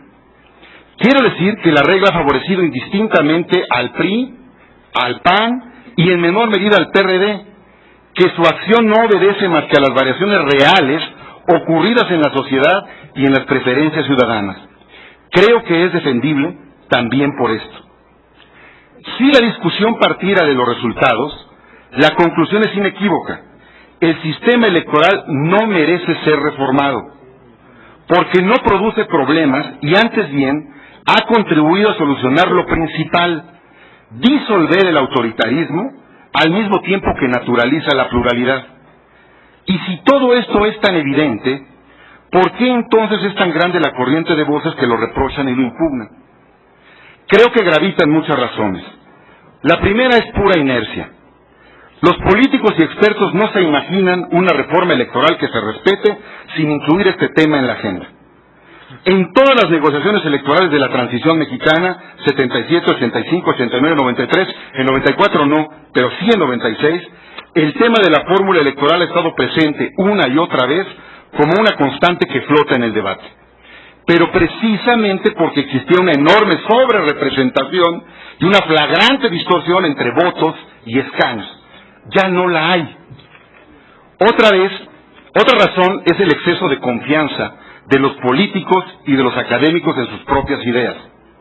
La aparente claridad y maleabilidad de la fórmula electoral, en contraste con otros elementos del sistema político, como la organización del gobierno o la regulación del dinero, genera una ilusión óptica que los hace creer que la manipulación y la ingeniería de salón resolverán mediante sesudas ecuaciones los problemas políticos y los problemas de gobernabilidad.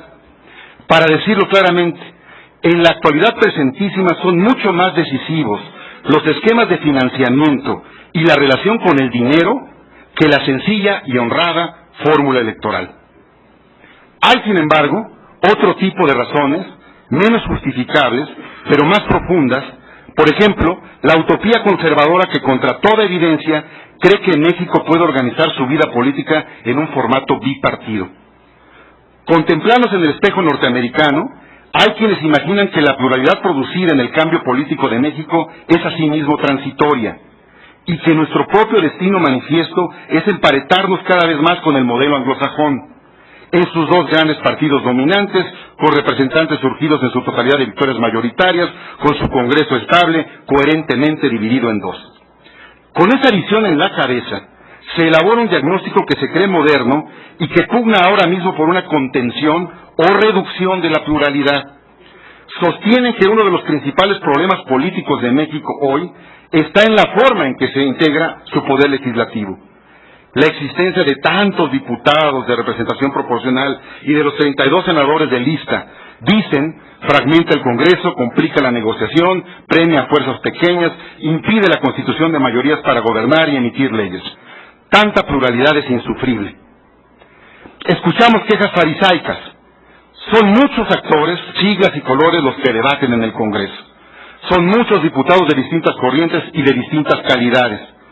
Pero precisamente para eso se dieron estas reglas y se planteó este tamaño en las cámaras, para quebrar la mayoría monocolor, para inyectar la diversidad al debate, para obligar a que las leyes fueran producto de operaciones inclusivas y concurrentes entre distintas fuerzas, para que muchas posiciones pudieran sentirse representadas en los órganos del Estado, a final de cuentas, para transitar a la democracia. Nuestras reglas son lo que son justamente por eso, porque se trataba de que el Congreso recibiera y expresara la verdadera diversidad del país. En su momento, estas reglas expansivas favorecieron sobre todo al Partido Acción Nacional. ¿Qué hubiera pasado si en 1979 no se introduce la representación proporcional? El PAN hubiera conseguido el 1.3% de la Cámara de Diputados. Y en 88, el 12%. Y en 94, el 7%. Y en 97, solamente el 16%. O sea, la fuerza política, la visibilidad pública, la capacidad de negociación, la expansión y el fortalecimiento político del partido que gobierna hoy México fue posible en gran medida a la existencia de la representación proporcional. Mientras más diputados tuvo el PAN, más importante se volvió, más reformas promovió, más avanzó como opción nacional creída y competente. Pero los ideólogos estudiados en el norte hacen nuevas cuentas y echan por la borda esta historia. Ahora están en el centro de la nave, la pluralidad estorba, ya no conviene sostener las reglas electorales, las mismas que otrora le resultaron tan beneficiosas. Al inicio de sus campañas en el 2003 y en el 2006, Acción Nacional repitió su diagnóstico: las reglas de la competencia democrática son intercambiables, hay que reducir, acaso eliminar, la representación proporcional. Pero un sistema de partidos democrático debe avanzar exactamente en sentido contrario. Con todas sus malformaciones, sus defectos técnicos y los muchos oportunistas que se han colado, hay que decirlo, el sistema electoral actual condensa una época y una lucha histórica. Es una de las pocas áreas neurálgicas que México pudo solucionar al terminar el siglo XX. Su olvido y las impugnaciones que recibe revela cuál frágil es la conciencia pública y el sentido de la historia, incluso de quienes han sido sus principales beneficiarios. Porque la pluralidad no es una amenaza, sino una condición de la libertad democrática que apareció como factor cocausal de la transición. No dudo en afirmar que el mejor sistema político es aquel que logra expresar de mejor manera la verdadera pluralidad social, que la mejor fórmula electoral es la que alcanza a representar la mayor parte de las visiones y los intereses significativos que existen en la nación. No ignoro ni mucho menos los problemas de gobernabilidad que brotan de esta apuesta, ni las dificultades de navegar el barco presidencial en medio de la diversidad. Pero la evidencia empírica más vasta y actualizada, realizada en casi una centena de países por Josep Colomer, cito, permite mantener la hipótesis sobre la mayor capacidad de las instituciones pluralistas para obtener un apoyo estable hacia la democracia. Rumbo al final, permítaseme otro argumento, este sí, mucho más pragmático. Los acuerdos son muy difíciles y más vale que los esfuerzos reformadores se centren en los problemas verdaderos y urgentes. No tiene sentido, ni político ni intelectual, distraer las energías y el escaso tiempo en un tema que no encarna un auténtico problema para el conjunto del sistema político. Mucho más urgente, me parece, es el modelo de campaña electoral, demasiado extendido en el tiempo, multiplicado por 32 a lo largo y ancho del territorio nacional, durante 271 días en un año como 2007, que se juega cada vez más en los medios electrónicos y sin límites en la producción de injurias que se reproducen bajo el amparo de la libertad de expresión. O la rigidez de nuestro presidencialismo, sus palancas para gobernar, que puede existir hemipléjico y paralizado por la ausencia de una mayoría legislativa que acompañe o apoye su gobierno.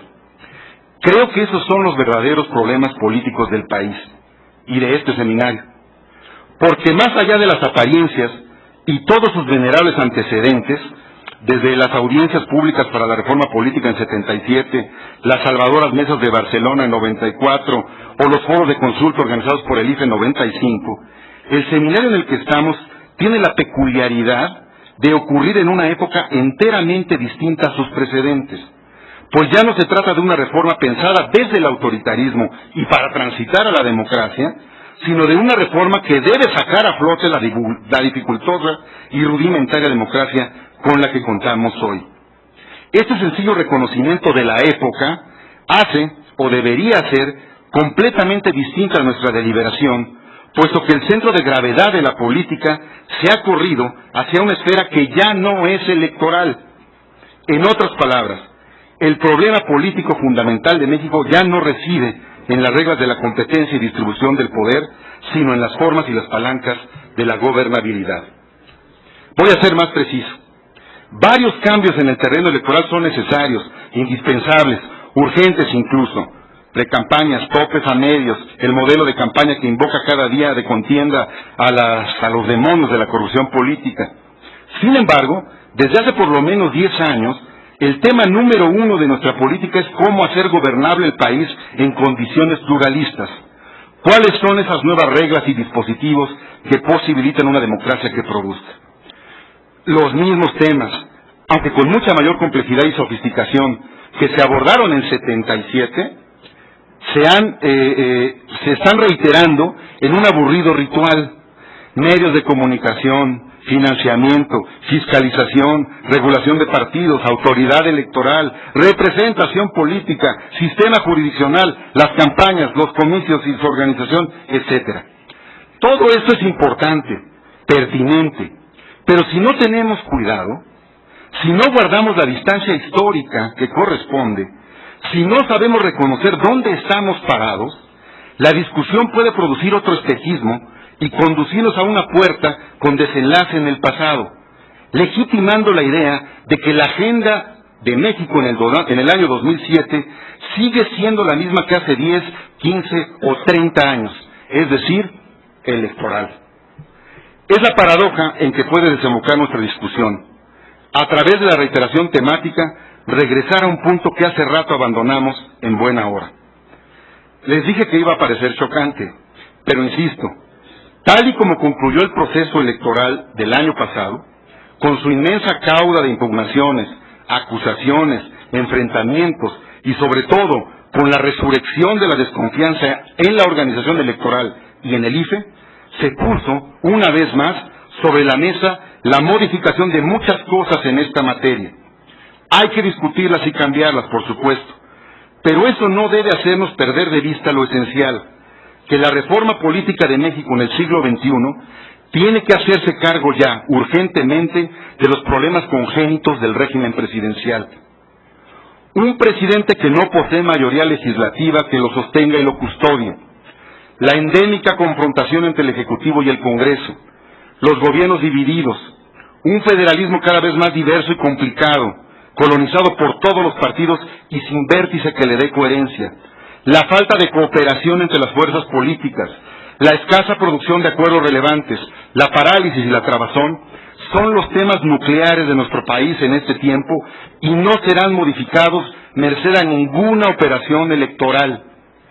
La única manera en que una reforma electoral pueda contribuir a incrementar el grado de gobernabilidad es en un sentido negativo, que ya anotaba, obstaculizando, restringiendo o estrechando la pluralidad política, poniendo trabas a los partidos emergentes, escalando la barrera electoral, restando representatividad al Congreso, acotando la proporcionalidad, etc.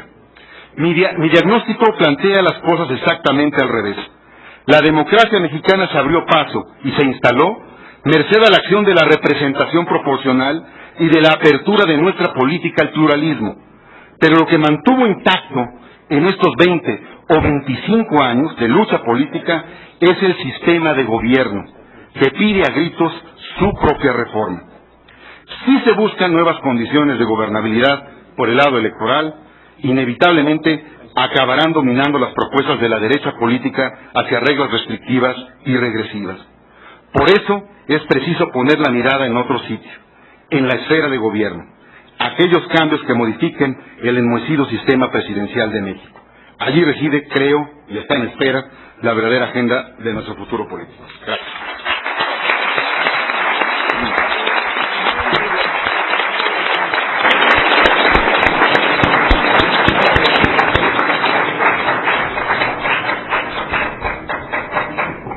Gracias a Ricardo Becerra por su brillante defensa, apología podríamos llamar,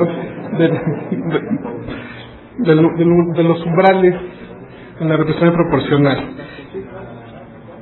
Tendría ahora la palabra el senador Pedro Joaquín Caldwell. Le menciono, ya lo sabrá, ya les he dado cuenta la de mecánica, que tenemos hasta 20 minutos.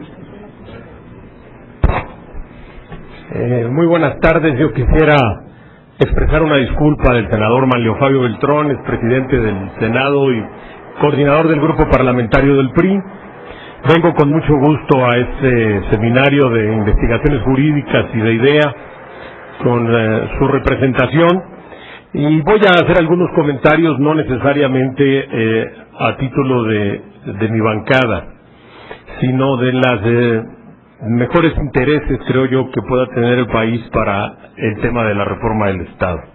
Como ustedes saben, el día de ayer en la Cámara de Senadores se aprobó una iniciativa de ley para la discusión de la reforma del Estado que promovió el grupo parlamentario del Partido Revolucionario Institucional.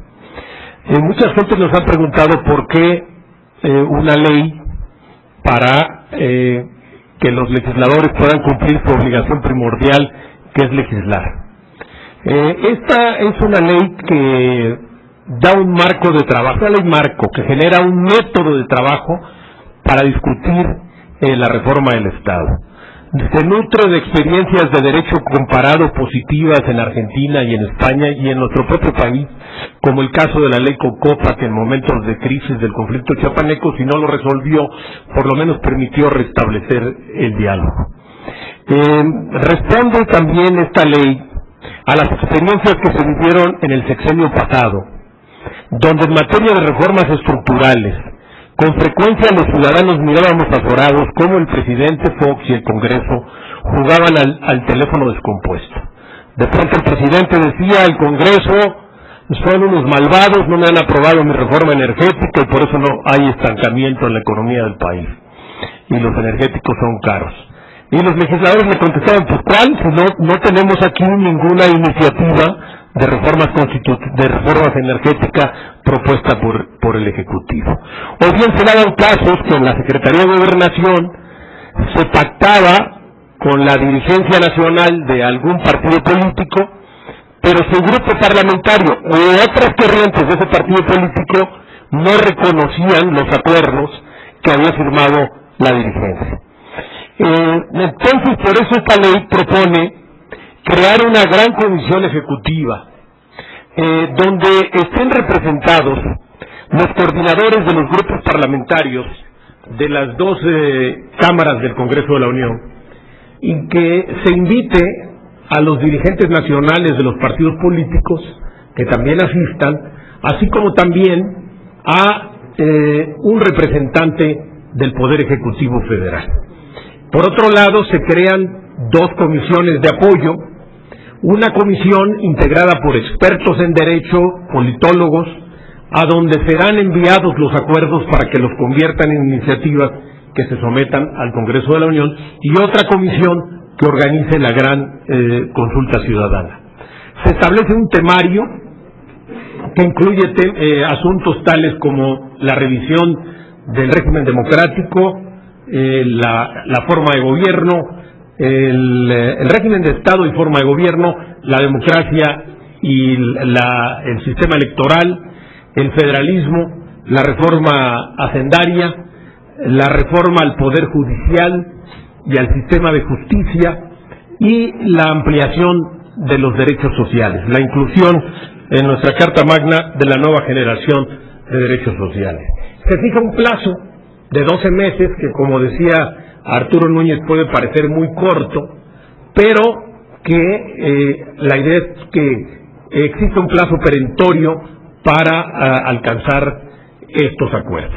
Este esquema es el que permitió de negociación, de alguna manera, cuajar la reforma política exitosa de 1996, con algunas diferencias que me señalaba el propio Arturo, con razón que comparto, que en este caso el centro de la negociación no será el Ejecutivo, sino será el Poder Legislativo.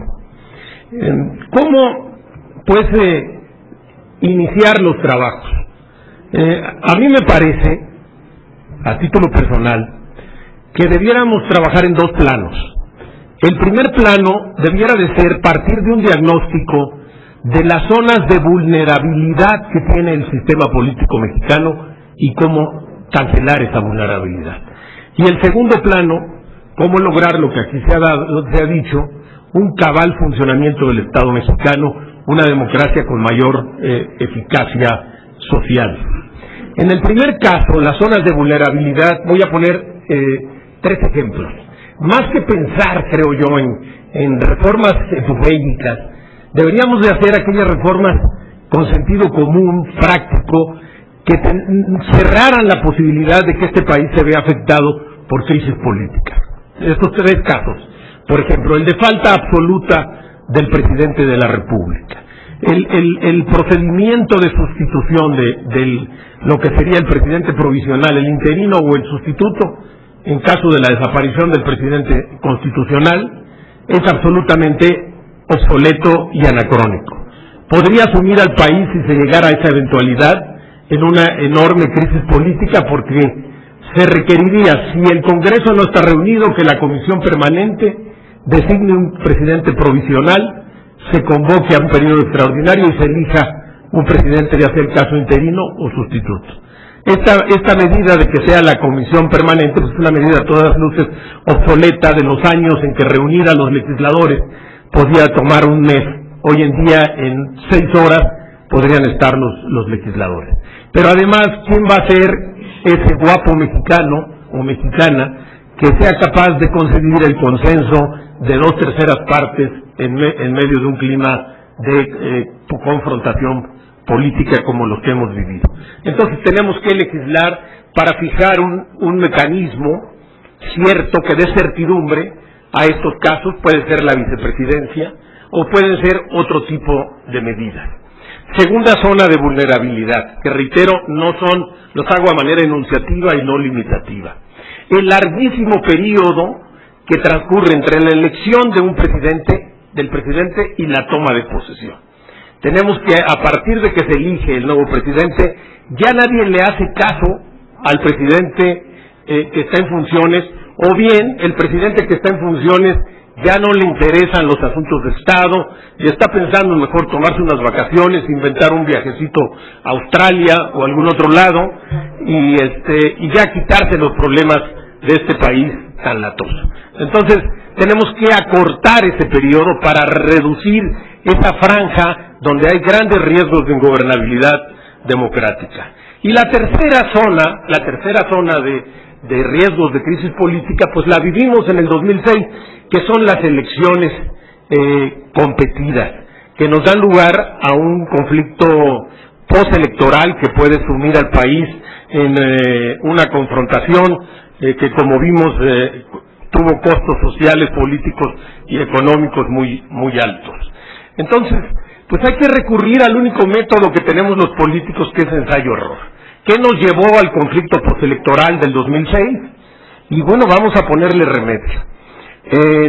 Yo creo que estas propuestas que dicen que una segunda vuelta electoral sería la mejor salida para evitar este tipo de conflictos postelectorales y para tener un presidente fuerte, no estoy del todo convencido. Comparto las razones de José Antonio Crespo, de que hay datos, no solo en América Latina, sino en el único estado mexicano donde se ha aplicado la segunda vuelta en materia de presidentes municipales, que es San Luis Potosí, donde no necesariamente el presidente presidentes municipales en la segunda vuelta podían obtener ciertamente la mitad más uno de los votos, pero el número de votos era menor porque acudían menos electores.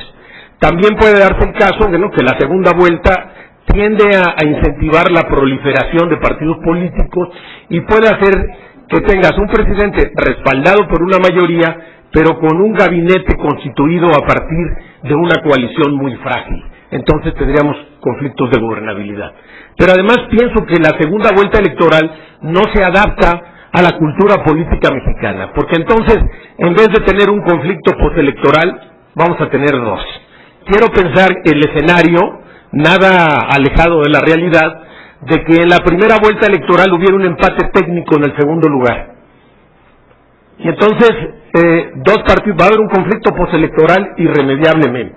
Y que entonces, a la siguiente, resuelto este conflicto electoral, a la segunda vuelta se nos vuelve a presentar un escenario de 51 contra 49% y otro conflicto postelectoral. A mí me parece que es mucho más inteligente y práctico sentarnos a ver dónde están estas cosas que ocasionan estos conflictos postelectorales en México y cómo destrabarlos. Y tenemos muy claro lo que llevó a la crisis postelectoral mexicana. Una injerencia desmedida del presidente, este uso excesivo de los anuncios en radio y televisión que están utilizando no solamente el presidente de la República, también los gobernadores, los presidentes municipales de todos los partidos políticos. Es un gasto oneroso, millones de pesos se están gastando en un culto a la personalidad a través de medios electrónicos, que creo que el Congreso debería de ponerle fin a ese despilfarro y acotar esas campañas para que sean campañas de educación cívica, de educación ambiental, de salud, temas que sean mucho más formativos de mejores ciudadanos y de mejores condiciones de vida. Me parece que también tenemos el tema de el uso clientelar del gasto social, que tenemos que ver la manera de fijar más candados para evitar que esto se vuelva una fuente de inequidad. Creo que tenemos que trabajar también en el tema de cómo procesar este conflicto postelectoral. El tema de la apertura de los paquetes. La tradición electoral mexicana señala 3 casos en que los paquetes pueden abrirse y recontarse los votos.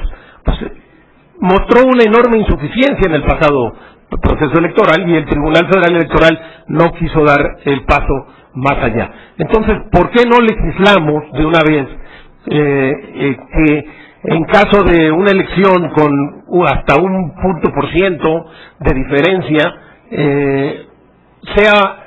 pueda a solicitud de parte recontarse los votos, abrirse los paquetes, recontarse los votos, voto por voto y casilla por casilla? No estamos inventando, hay experiencias de derecho comparado, lo tenemos en el estado de Virginia, en Estados Unidos, hay una disposición de esta naturaleza con algunas modalidades, pero creo que esto nos permitiría estar mejor preparados para lo que la realidad mexicana nos impone cada vez que hay elecciones. Me parece que el segundo plano sería cómo tener un mejor funcionamiento del Estado mexicano. Nosotros no nos cerramos a analizar las facultades del Poder Ejecutivo, pero me parece que no es un asunto de darle más facultades al Poder Ejecutivo, que ciertamente en México ya tiene condiciones de debilidad, por lo que voy a explicar más adelante. Creo que se trata de hacer todo un trabajo de reingeniería constitucional de los 3 poderes de la Unión. Primero, cómo tener un poder legislativo mucho más profesional y mucho más eficaz. La reelección de los legisladores se está postulando como una de estas salidas, pero me parece que con un exceso de simplismo se hace una ecuación de que la simple reelección nos va a dar un Congreso más profesional. Yo creo que el Congreso necesita una reforma integral, de la cual forma parte ciertamente la reelección legislativa para instaurar la carrera legislativa en México, pero no basta. Hay que completarla con una serie de medidas a las que me voy a referir enseguida. Por ejemplo, todavía hay una gran asimetría entre los recursos de asistencia técnica con que cuentan las secretarías del gobierno mexicano y las que cuentan las comisiones del Congreso. La Comisión de Energía del Congreso o la Comisión de Agricultura se reúne con los titulares del ramo, estos disponen de un nivel de asistencia técnica muy superior a la que tiene el Congreso. Me parece que también debiéramos darle facultades a las comisiones del Congreso para que tengan más capacidad de investigación, que tengan posibilidades no solo de citar funcionarios públicos, sino en casos de interés nacional, citar también a ciudadanos y que sea obligatoria su comparecencia ante las comisiones. Tenemos que fortalecer el trabajo del Congreso. En México el trabajo del Congreso parece reducirse a la función de legislar y eventualmente de hacer gestoría social, pero poco se habla de las funciones de control del poder, de rendición de cuentas, donde el Congreso debería de ser el gran escenario donde se evalúen el rendimiento de las políticas públicas que lleva a cabo el Poder Ejecutivo. Y creo que otro campo donde se tiene que trabajar como parte de esta reforma del Poder Legislativo es el tema de las incompatibilidades legislativas. Actualmente nuestra legislación prohíbe a los legisladores que realicen trabajos en otros niveles del sector público, pero es omisa en cuanto al trabajo privado, a trabajar con el sector privado. Y así vemos, por ejemplo, legisladores que son legisladores, mantienen su despacho y litigan también en contra del Estado, o que trabajan para ciertas corporaciones privadas que en cierto momento están ventilando asuntos en el Senado y no hay nada que obligue a ese legislador a excusarse en esos casos. Entonces, tenemos que establecer el régimen de incompatibilidades de los legisladores con el sector privado. Creo que también está el tema donde hay una gran omisión legislativa de los cabildeos. Cada vez hay más cabildeos, empresas que están trabajando para grupos de interés desarrollando, apoyando o en contra de ciertas iniciativas de ley o trabajos presupuestales y no está legislado en el Congreso, y ahí pudieran darse fenómenos de corrupción. Ahí hay que transparentar este tipo de cabildeos. En cuanto al Poder Ejecutivo, ciertamente se dice que la Constitución del 17 hizo un Poder Ejecutivo muy poderoso, a diferencia de la de 1857, que privilegió al Poder Legislativo, porque en aquellos años se pretendía, se avisoraba ya que la separación de la Iglesia y el Estado iba a ser una lucha muy fuerte y no podía confiarse a un solo hombre, y se pensó que un órgano colegiado era más capaz de implementar las leyes de reforma. Durante 70 años vimos un presidente muy poderoso, se le llegó a llamar incluso el presidente imperial, pero los poderes del presidente emanaban no de la Constitución, sino del sistema de partidos, que era el sistema de partidos hegemónico. Hoy en día, si comparamos con otros países, vemos que el presidente de México debe ser uno de los tres más débiles en sus facultades. Cito brevemente, por ejemplo, no tiene facultad de fijar la agenda legislativa, no tiene veto parcial con promulgación parcial. El presidente no puede hacer las iniciativas de urgente resolución a las cuales se refería María Amparo Casar. No hay referéndum, no tiene decretos especiales en casos de urgencia nacional, tampoco queremos que las tenga, pero sí creo que debiera por lo menos estudiarse la posibilidad de reglamentar el veto del presidente. Hoy no está claro, aún con la resolución de la Corte, si el presidente puede vetar el presupuesto, por ejemplo, y también analizar el veto parcial y analizar esta posibilidad de que iniciativas de urgente resolución, el Congreso tenga un plazo para votarlas, no que se apruebe como le envía el presidente, como está en otros países, para votarlas en un sentido o en otro.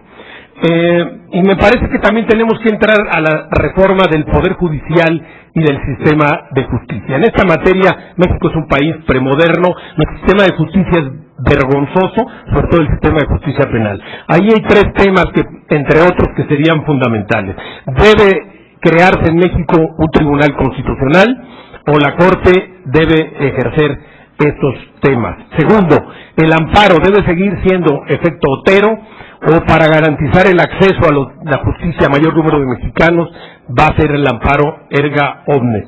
Y tercero, toda la reestructuración del sistema de justicia penal. Existen otros temas en materia de federalismo, sobre todo el federalismo hacendario, que es urgente revisar para ver la posibilidad de que municipios y estados cuenten con mayores recursos económicos para atender las necesidades más urgentes de la población. Gracias.